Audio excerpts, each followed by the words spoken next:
slideshow and start my screen share. Can everybody see that? Okay.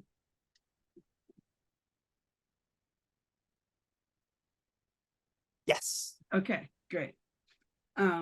Hello to my friends, old and new. It is so great to see so many familiar faces in the Zoom. Some of you might know these answers, but just pretend it's brilliant and you're all hearing it for the first time. So welcome to my masterclass about transformative experiences. If we're here if we're in person, actually you guys could chime in on the chat. If we were doing this live, I'd ask people to call out and say, what is Burning Man? You know, what have they heard or read in the press? There's a lot of headlines. There's a lot of kind of high level descriptions. It has caught a lot of media over the years. You've probably heard it called any or all of these things. The Monumental Art Show might be the closest, the most bizarre festival. And of course, last year's a muddy fiasco. Well, you guys know better than to believe everything you read in the press, because while Burning Man is sometimes some of these things, it is also none of these things truly at its heart. So what Burning Man truly is the world's largest and most effective personal transformation experience in the world. And I feel very comfortable saying that, as a matter of fact. So you might be wondering, how does it work? We're going to get into all that, but I should introduce myself. I'm known as Camera Girl, or CG, in the Burning Man community. So if you see people shouting out CG on the chat, that's just normal, okay? I produced Burning Man for 19 years. I was the head of tech and design for 17 years. I was part of the integral cross-functional leadership for both year-round and the event. I produced the Burning Man print calendar for 18 years. I photoed the website for 7 years. I was a photographer, managed the doc team. I volunteered with all sorts of departments outside of my own. And I was on more subcommittees, task forces, and breakout groups than I could even recall. So I was about as deep in as you could go for a very long time. I left in 2019 to go work in immersive augmented reality. What a wonderful and wild technology that is as well. That's me on my last day at Burning Man, by the way. I've been called a unicorn. I'm now focused on immersive entertainment. I launched a monumental immersive art experience in Las Vegas last year. That's a whole other talk. I've most recently been an executive producer for an immersive music startup. I'm an advisor to a VR self-care entertainment company, music festival, a robotic pill company, and a group that does impact immersive dining experiences. I'm a founding circle member of the World Experience Organization. Shout out to the WXO folks who are here. I'm also an ordained priestess and trained in how to conduct transformative rituals. And I've got 20 years of deep study of philosophical systems and esoteric woo-woo. Also, I am just wrapping up a project and considering my next adventures and partnerships and where I want to go play and create. So please reach out to me if you have anything interesting on the table. Okay, before we get started, a quick PSA. Please fasten your seatbelts. Please keep your arms and legs inside of this ride at all times. Please direct your attention to the screen in front of you. We're going on a kaleidoscopic high-speed adventure. Adult supervision is recommended. Objects in the mirror are closer than they appear. Don't try this at home. And please remain seated until we come to a complete stop. Thank you for your attention. Now, any talk about Burning Man has to begin with the obligatory brief history of Burning Man. Burning Man started in 1986 on Baker Beach in San Francisco by these two guys, Larry Harvey and Jerry James. They were two single dads looking for something cool to do on a summer solstice with their two sons. They were carpenters. They said, hey, let's build a man. And little known story is that the sons actually built a little wooden dog. They took it out to Baker Beach. They lit it on fire. Bunch of people noticed, as you do. Somebody showed up with probably a guitar and a tambourine, and the next thing you know, there was a there. So they decided to keep doing it, and the man got even more complicated and bigger over time, and they kept doing it. And a group joined called the Cacophony Society. This is sort of a San Francisco counterculture group who did things like dressed up and had cocktail parties in weird abandoned underground sewer systems. So they continued to show up on the beach until 1990 when 300 people showed up, and the local agencies came on site and said, no, you can't do that here. You've got to go away. So a group knew about this location in the Black Rock Desert. So they took the man, actually the man was chopped down into kindling by a neighbor. That's a whole other story. They rebuilt the man, they took it out to this blank desert out about 2.5 hours outside of Reno and started to burn the man there. They brought their families, and about 80 people showed up for that first burnout on the desert. A couple of years later, people started bringing some monuments, some art on this dark canvas, and people started showing up in various weird costumes, and weird traditions started unfolding. A couple of years after that, people started decorating their camps and bringing some of their own content to the situation. Then they started adding groovy cars, and they were always playing with plenty of fire.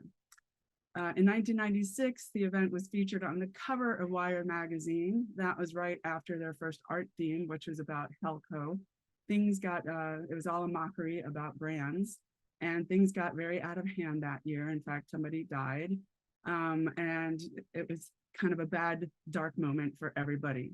But they were able to host the event the following year on private land, which there was hot springs and water at, and a group of the organizers decided that they were going to join together and carry forth. There was an opera there. And at the end of that year, the local agencies took all the ticket money that they had collected from the gate. And so the organizers had to get up and basically beg for money to bail them out of the situation. But they were determined. They said, we're going to always burn the man, and carried on. So more people showed up, and more people showed up, and big art continued to show up. Eventually the man was featured even in San Francisco in front of City Hall. Groups were so passionately inspired by it that they wanted to start doing things locally. So a group started to do something in Austin, Texas. Eventually the city started being shaped like the city face of a clock. The man got built up onto a big structure. We started adding a temple. There were some really great art themes, and we had giant whales running around. Eventually, Burning Man and founder Larry Harvey had to create something called the 10 Principles, because all these different groups around the world wanted to know, they wanted to recreate, or at least try to recreate something like this and bring it to their local communities. So Larry very reluctantly sort of created these. We'll talk about those in a minute. In 2007, Burners Without Borders erupted, if you will, out of the Burning Man experience when a group of burners went down to help with Hurricane Katrina relief. They did millions of dollars of free demolition and also helped rebuild a temple. In 2011, Burning Man tickets sold out of the capacity that they were permitted to sell for the first time. In 2012, the group started the reorganization and turning from an LLC into a nonprofit. The man kept getting bigger, the man bases kept getting bigger. And this year, 2015, I believe, actually somebody ran into the fire. So there have been some real moments like that there. There's been experiments with just having the man be a giant man instead of on a thing.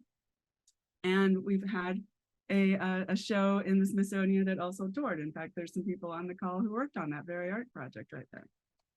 So let's talk for a second about the 10 principles of Burning Man: radical inclusion, gifting, decommodification, radical self-reliance, radical self-expression, communal effort, civic responsibility, leaving no trace, participation, and immediacy. Again, Larry was reluctant to do this. And what he was describing was what had emerged and what was working in the experience as it had evolved to be successful. He didn't want to etch a bunch of things onto a rock and decree, thou shalt behave like this. He just put a name to what was already going on there and then used that as a toolkit. And now the entire Burning Man project is wrapped around cultivating these principles. Unfortunately, in 2018, Larry Harvey died. At this moment, we always like to say, thanks, Larry. So if you're a burner, please put your hashtag thanks, Larry, into the chat, because there's so much that we have to be grateful for him for. In 2020, the Burning Man actually got canceled for the very first time because of that pandemic. And there was about 9 different multiverses and different platforms. I actually conducted a ritual with the staff. I was asked to come back and host an online event as a transformative moment to sort of mark that moment in time when the event was not going to happen for the first time. But burners are burners, and some of them created their own rogue burn for both 20 and 2021. And they couldn't actually bring any art that they could build, but people found a way around that and put some art in the air. So Burning Man, as of 2023, about 80,000 people attend the main event every year. It gives away 1.3 million in annual grants for between 70 and 75 art projects. There are numerous programs that are supported by the nonprofits. There are a host of other year-round summits, leadership conferences, art themed camp events, and more that get organized. My total ballpark guess, do not write this on the headlines of anybody's newspaper, is that probably 500 to 750,000 people around the world identify as burners, meaning they have gone through either the Black Rock City event, or they're part of the regional groups around the world, which are now 250 regional contacts in about 115 locations on 6 continents, and they produce over 100 regional events of varying scope and scale on their own. Here's a little peek at the Burning Man Regional Network map today. And here's just a handful of some of the various events that they do and reinterpret using the 10 principles all around the world. And of course, the other important news to catch up from 2023 is that Chris Rock and Diplo are okay. All right, so you might have noticed that is a lot of people, that's a lot of passion, that is a lot of spillover out into the real world. And the big question is, why are people so passionate about Burning Man? You wonder, is it the big art? Is it the charming vehicles? Is it all the colorful people that you meet? Is it the cool performances and the dragons? Or is it the opportunity to reconnect with nature? Is it the mega fire art and performances? Well, yes, of course it's all those things. Like, duh, who doesn't love those things? It is absolutely those things. But what really, really, really keeps people coming back over and over and over again is this statement: Burning Man changed my life. Every burner says this at some point. As a staff member, when we would meet somebody for the first time, we'd kind of have this moment when we'd be like, wait for it, here it comes. Somebody would be like, Burning Man changed my life. And we're like, yeah, we know, it changed ours too. So let's take a second and talk about personal transformation. So this is a profound, fundamental change in individuals that affects their lives forever. So some people, that means it's a burning away of the ego. To other people, it means they're learning to express themselves in bright and new and colorful, vibrant ways. Generally, any form of personal transformation means there's some increased self-awareness. You learn more about yourself and how you operate. A sense of agency, right? So you know that your actions matter and that you can author your own life. You shift your perspective. You thought one thing and now you realize that maybe you can think something else. You learn new behaviors. You experience emotional growth. You start to live more authentically to who you are and who you are inside. Your consciousness is expanded and you gain increase in self-sovereignty. And for those who are not familiar with that term, it basically means not only do you know yourself, but you are managing your responses in your internal state. You're not just being triggered and reacting to everything, but you're driving the car, as I like to say. So you might be wondering, how does Burning Man do all that? Well, everybody's very familiar, I'm sure, with the hero's journey. The good news is we're not going to just talk about that today. What you need to know first from an experiential design perspective is that Burning Man event is a personalized, co-created, choose your own adventure, interactive theater, monumental art, immersive, multi-sensory, multimedia experience, where you voluntarily assume the risk of your own death. And if that freaks you out, just keep in mind it's really only a camping trip. So let's take a look at the burner's journey from a 10,000-foot view. Here it is. Any questions? Okay, just kidding. I just do that to crack myself up. All right, let's take a look at the burner's journey from this 10,000 foot view. It's some similarities to the hero's journey, but far more interesting. So this is kind of what people who either haven't been to Burning Man think, or maybe at a cursory glance take away from it. Somebody learns about it, or their friends say, hey, you should go. They're not certain if they should go. Can they make it work out? It seems like a big deal. They meet a friend, or they find an artist, or somebody's like, no, man, you really got to go. Come on, let's make it happen. And you start doing some research. You decide to go. You show up. You meet a bunch of weird people. You have some, you learn a few things along the way. You get a few new skills. At some point in the middle of it, you realize that you want to become known as somebody named like Sparkle Tuna. Then you have an aha moment where you decide it is appropriate for a 65-year-old man to run around in a tutu. You're now that new person. You get given a necklace. You come home. You do the laundry. You tell all your friends about it. And now you feel like a superhero because you're ready to come back for more. And that's all great. And that's valid. But there's a lot more to unpack there. If that is your understanding of an experience at Burning Man, you're basically just giving yourself and everybody else a participation award. Now, of course, we all love a participation award, so we're all going to get a participation award as a baseline. And it's no small coincidence that that happens to look like a flame, I think. So let's take a closer look at the burner's journey. So first, we start by buying a ticket. You'll notice that the motto here is the Burning Man tickets have been helping the sky fall since 2002. There's a process. It's complicated, so complicated that the community took it upon themselves to create an infographic that mostly got it right for people to understand how to navigate the process. On the day of ticket sales, the internet usually breaks. The struggle is real. So here's just a mapping of the journey over top of that, just that one act of getting a ticket. Should I go? Do I go? I don't know. I have to do a bunch of research to figure out how to even play. I finally register for the sale. Guess what, though? So does everyone else. So now I've got instant enemies because everyone else is trying to get tickets too. The website crashes. It's an ordeal after ordeal. Did I get a ticket? Did I not? You've learned a bunch of new skills because you've tried to game the system. You've got 16 monitors up with different browser windows. You've registered new codes with your grandmother's email address. You've got 3 different credit cards ready to go because you're really determined. But you go through not 1, but 2 different ticket sales. They sell out twice. You don't get a ticket. Now you're at the depths of despair. You realize you must go. You're now dedicated to the progress. And you take on some new actions, like you get persistent, you ask friends, you beg, you do things you don't normally do. And then lo and behold, at the last minute, you score a ticket, you get a gift, then you have time just to pack, then you get reconfirmed for your intention, and now you're ready to go off to Burning Man. So you finally have a ticket. That has taken months and months to get executed, but now you've got the golden victory here. So now you've got two transformation awards just for going and getting a ticket. Now you just have to get here. So there's about 1,000, probably 10,000 resources on the internet telling you what to pack, what to do, how to prepare. You have to do a whole bunch of homework and research and ask people about it ahead of time. I suggest using the official information resources because some things do change every year.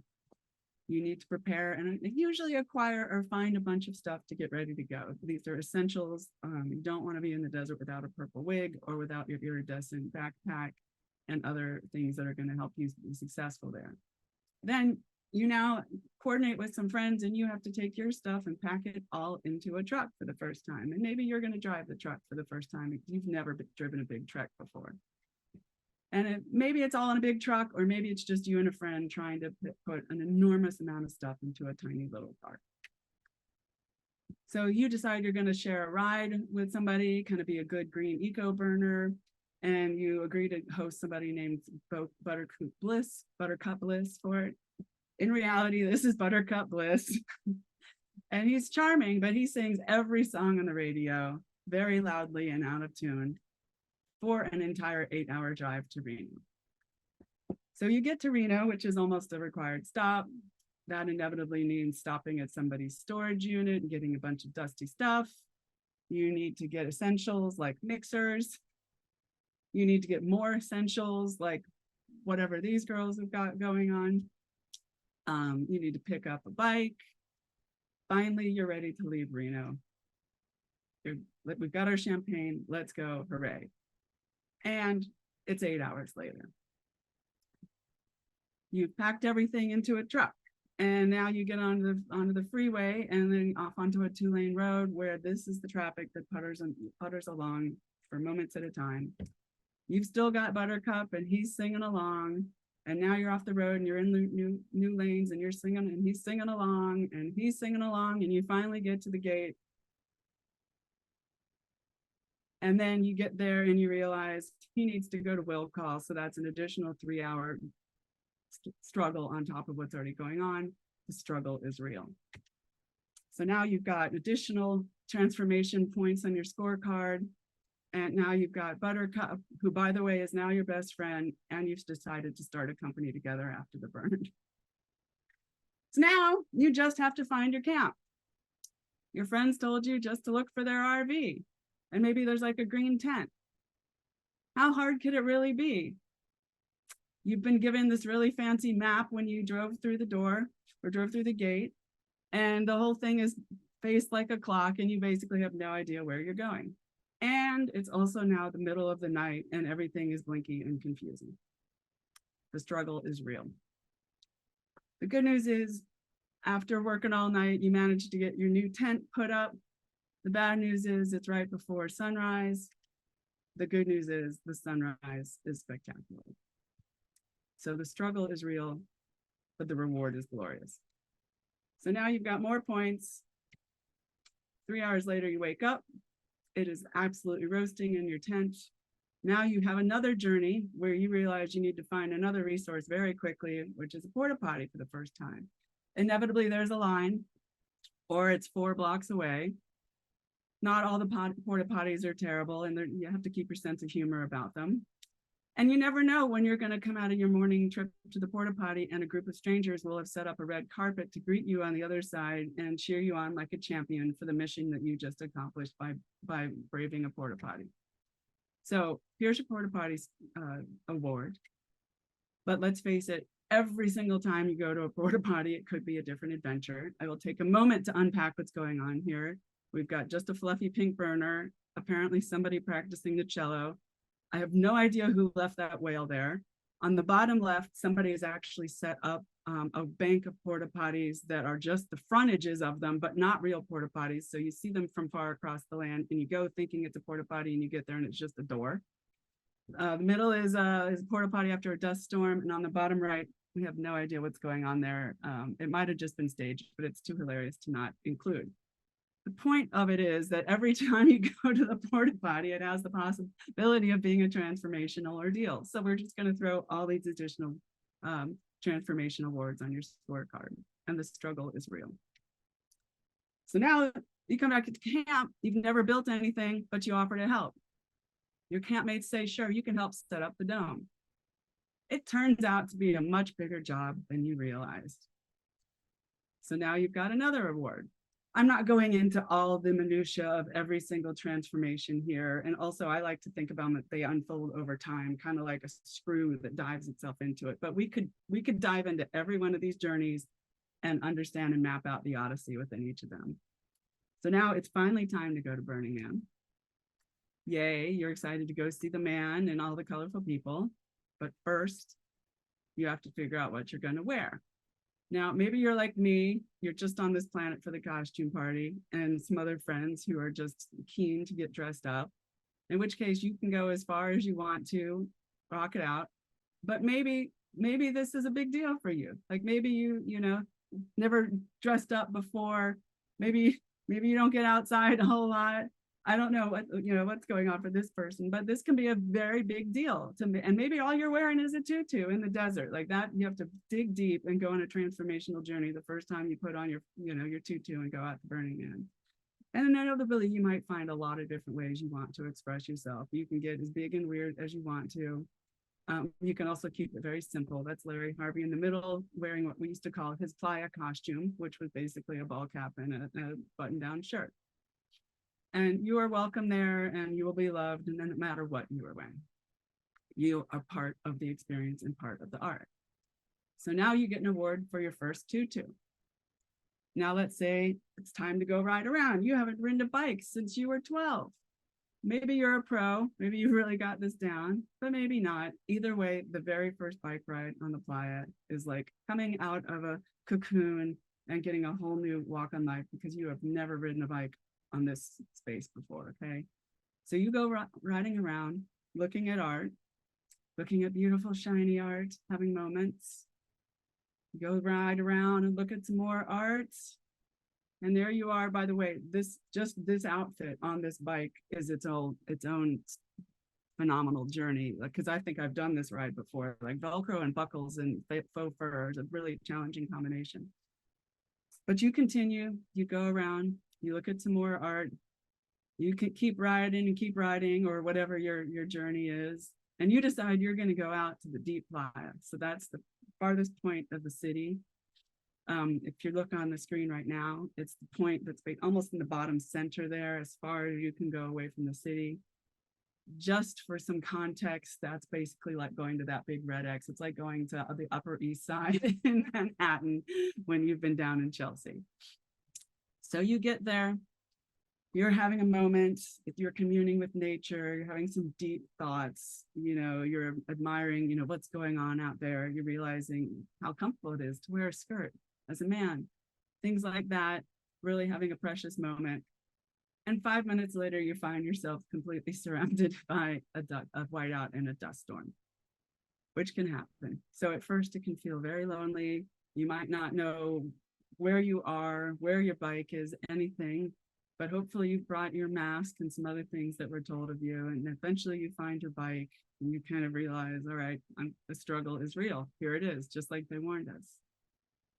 You come across somebody in the dust, then you come across a whole bunch of people in the dust. And you start to realize, wait a minute, some people are not even really freaking out about this. Like, okay, they're not really even taking this that seriously. They're just carrying on. So you start to realize maybe you should trust the journey. And you stop and look at some more art. You make some more friends. And you realize that we're all in this together. There's no place to hide from this experience.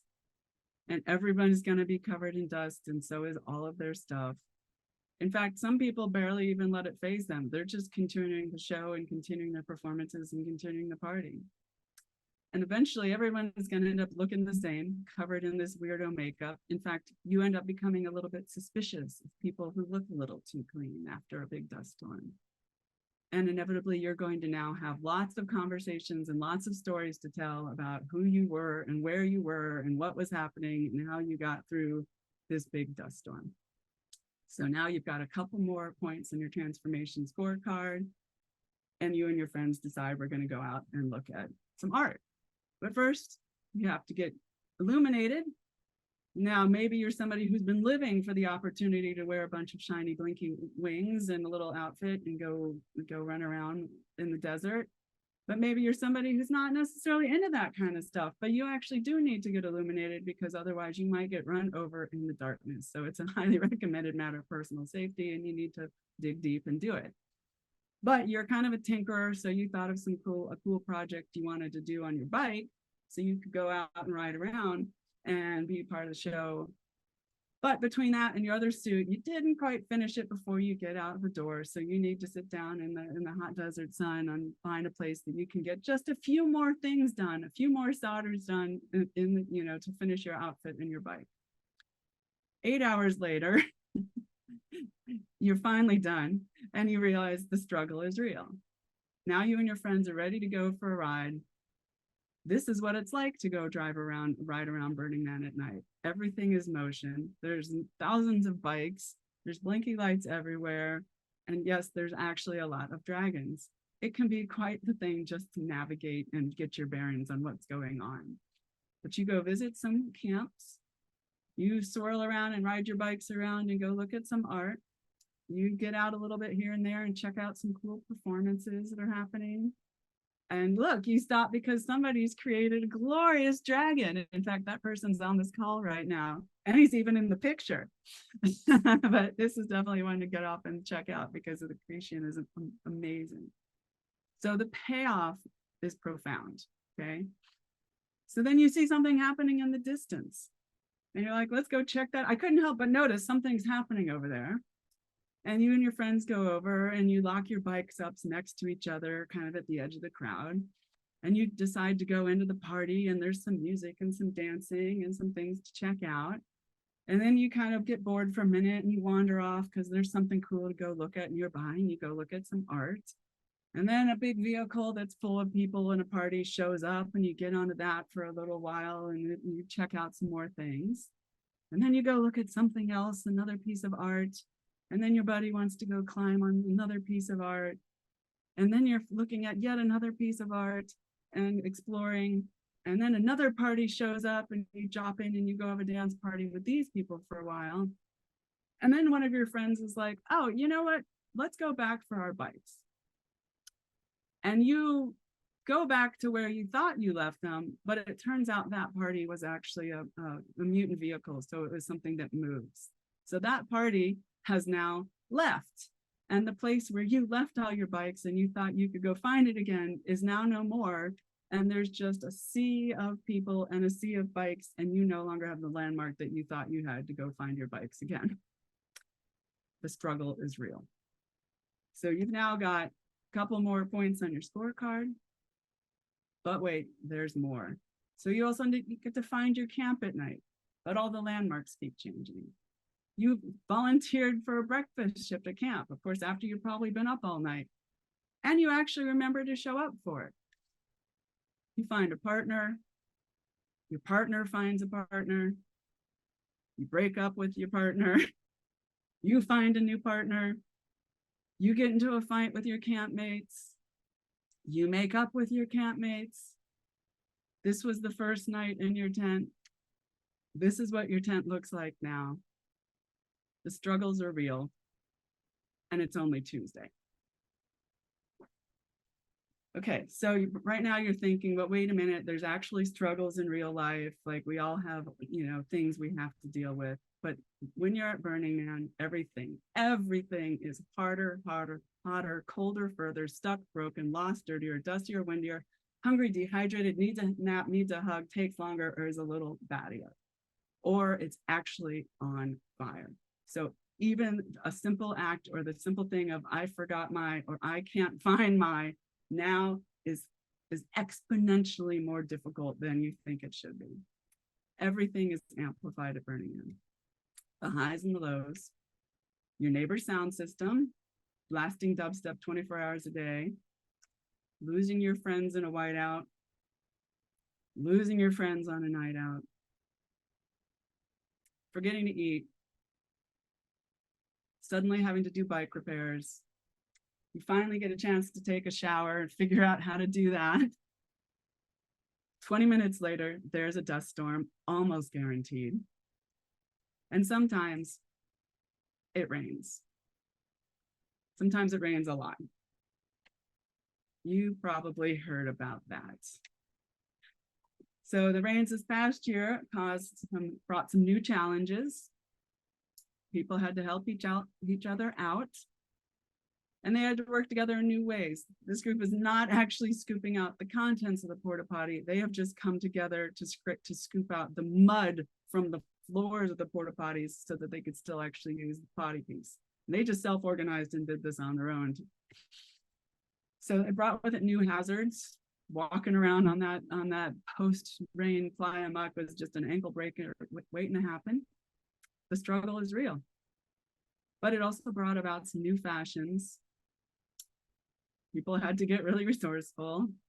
A lot of people were prepared. And people had to adapt and innovate.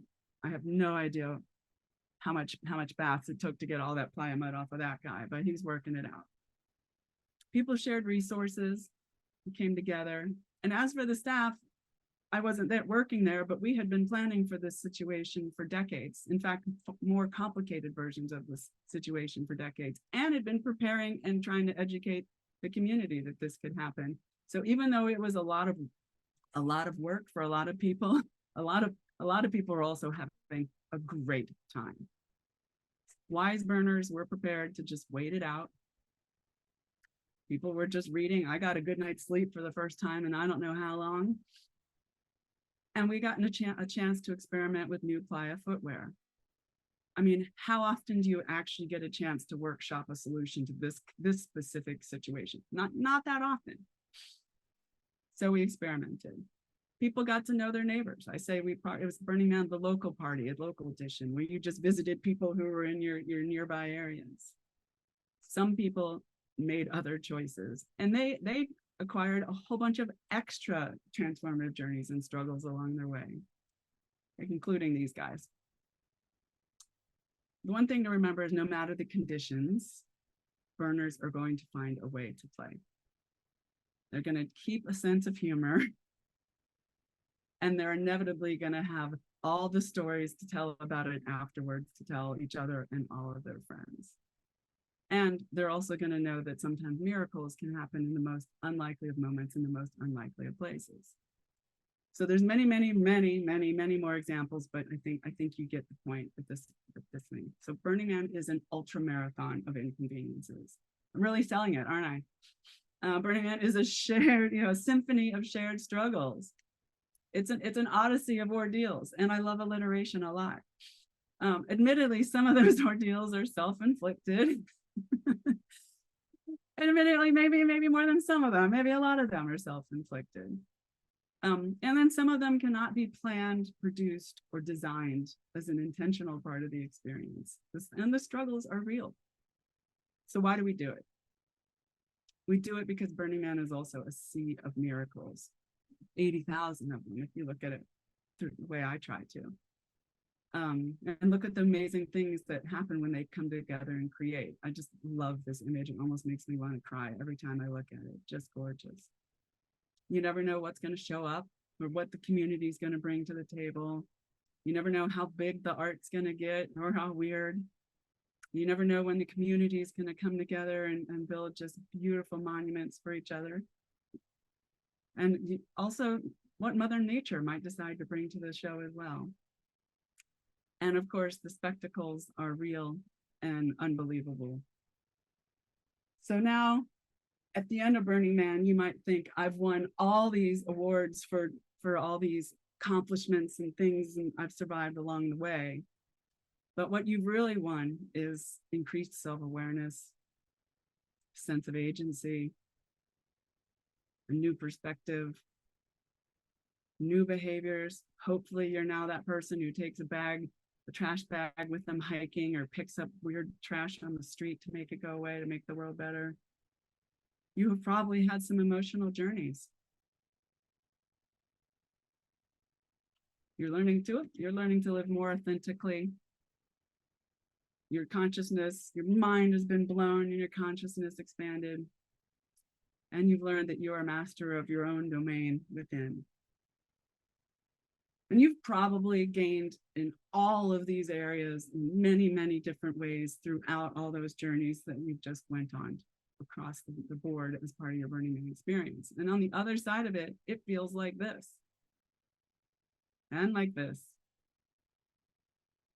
And like this. And like this. And can we just give it up for this guy, because he is feeling it right now. And it feels like this. And like this. And like this. Like you are being reborn and metamorphosized through some sort of potent power that you can't really describe.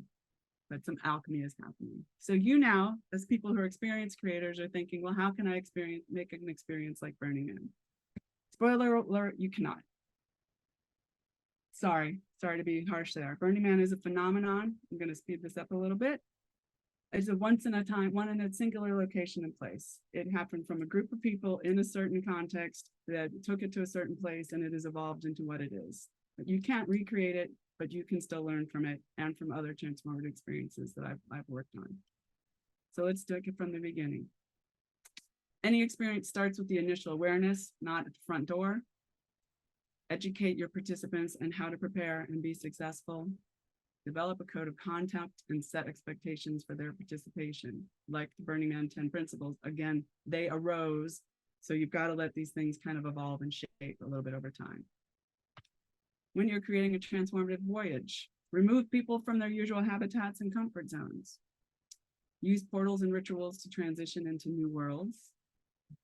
Intentionally leave blank spaces. Don't over-design and control. Let the experience evolve. Learn how to read the room and adjust course as needed. You don't get much more removed or outside of people's normal habitat than this, and it comes with its own blank spaces built in. In terms of enabling participation, give people agency to select their own path and level of participation. Request that the participants dress up and be a part of the show. Assign participants real roles and real responsibilities with real consequences. Provide opportunities for user-generated content and co-creation. Get consent before any and all interactions. Let people fail and let them try again. And make it hard to quit. Not impossible, but enough to be a deterrent so they don't just bail at the first inconvenience. Almost all the art at Burning Man is generated by the community, by the way. So what you saw there is what people decided to bring to the table. Let's look at a few more things. Inclusivity and immersion.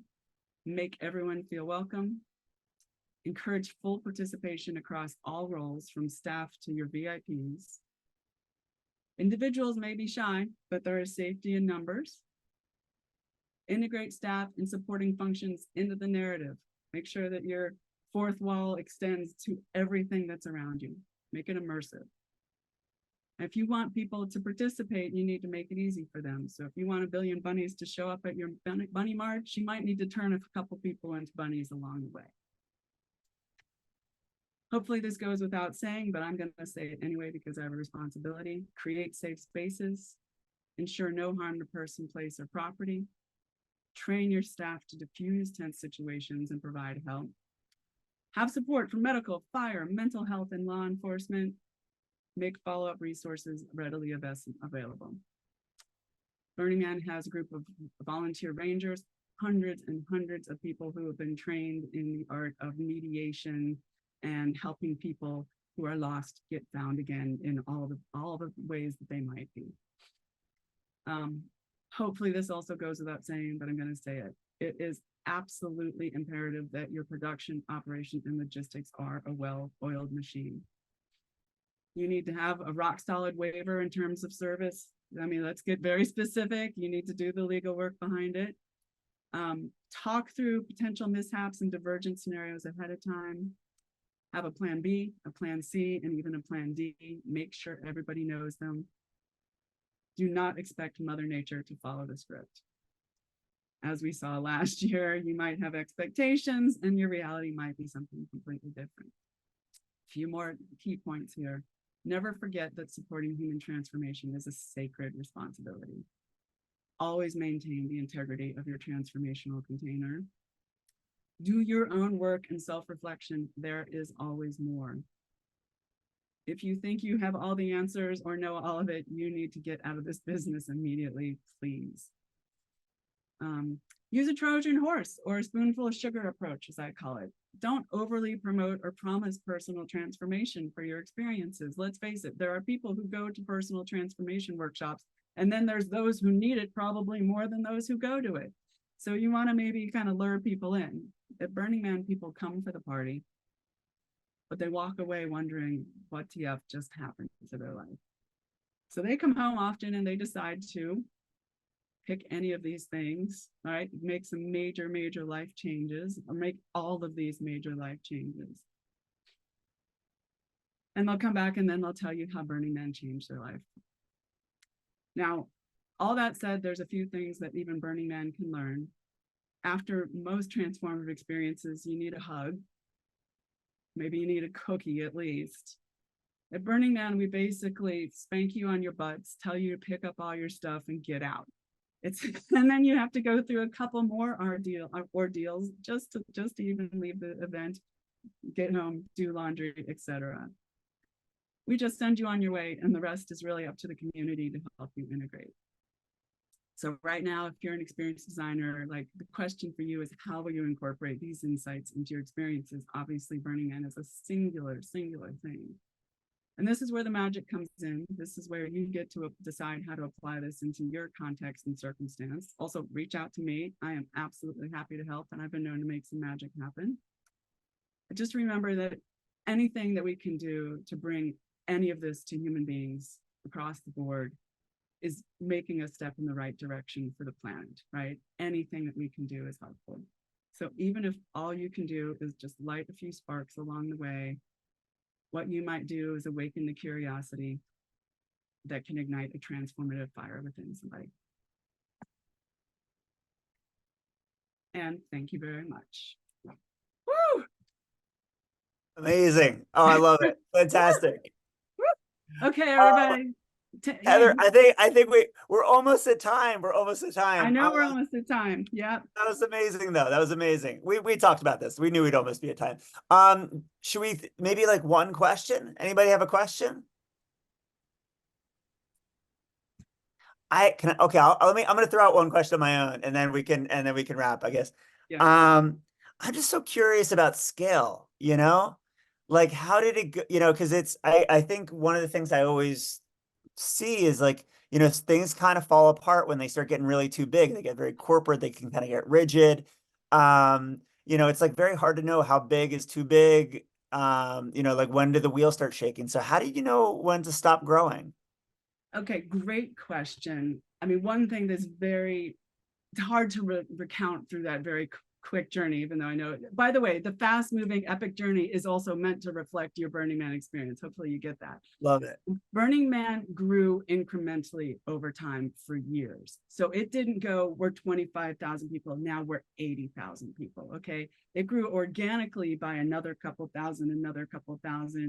And that was actually great. Everyone was like that. You just get a chance to adjust and adapt and grow and, and deal with new situations on the way. Eventually, when it sold out, that was because there's a limit to the population that the federal government, who are actually the landlords, will let be at the event. Part of that has to do with the wear and tear on the land that's restored, but also just the sheer volume of cars and the logistics to the amount of traffic that you come and go.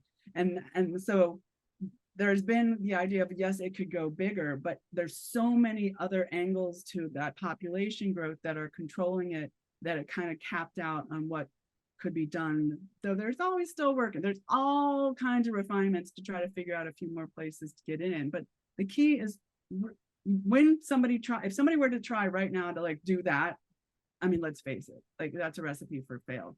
But starting small with something and then lovingly tending to it over time is why that has survived. Yeah, absolutely. Okay, I think we can do one other question. Jeff DeBro, do you want to ask your question? Yes, Josh. Hi, Sure. hi. Yeah, this was in kind of response to what your question was. This was a question to her answer, and that is, as Burning Man grows and gets larger and larger and larger, and it does not seem to be subject to as many of the crumblings and things that affect corporations or other entities. It's that I'm curious if Burning Man is such a large group of people, they're unified by a passion towards these principles. They're stewarded to some degree. So as it scales, that guides things. Disparate groups, not so maybe authentically motivated by singular things, are more spread out. And then over time, human nature takes over and these things happen. Something that people need to understand is it takes an exceptionally tight and in some ways rigid container. Like you don't just invite people to do that much stupid stuff without having some really guards around it. But when you do it well, sometimes people don't really have any idea at Burning Man, but behind the scenes are 7,000 to 8,000, staff and vendors, working to support it, so that then another, 70,000 people can feel like there's nothing, that they don't have a care in the world, or that, somebody might help them when they need to, but they don't know what's going on. So it takes a very rigid and container. And along with that, and it's been an organization now for many, many years. And so along with that comes all, it's a government. It's a construction company. It's an art, cultural company. It's an event production company.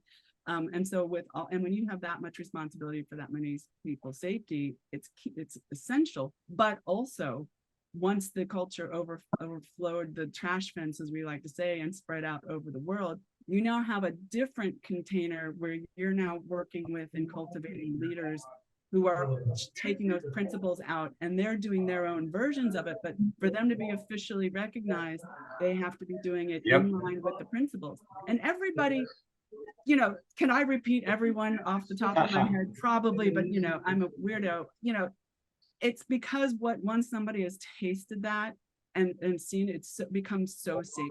And you'll see people who kind of try to do their own versions of Burning Man, but it's a commercial endeavor, or they don't have, and you can smell it. It tastes yes, you can differently. Yeah, and you know it. And there's some very well-intentioned endeavors. I've been a part of some things like that where it had a few things twisted another way. It wasn't trying to reproduce Burning Man by any stretch, but there's enough people who are trying to do things like that, and some versions of them work, and that's great. And there's tons of transformational, festivals in the world, but none of them is going to be as potent as this, because it's that cohesion and those principles and those values that are shared that really is part of what's bringing it to people.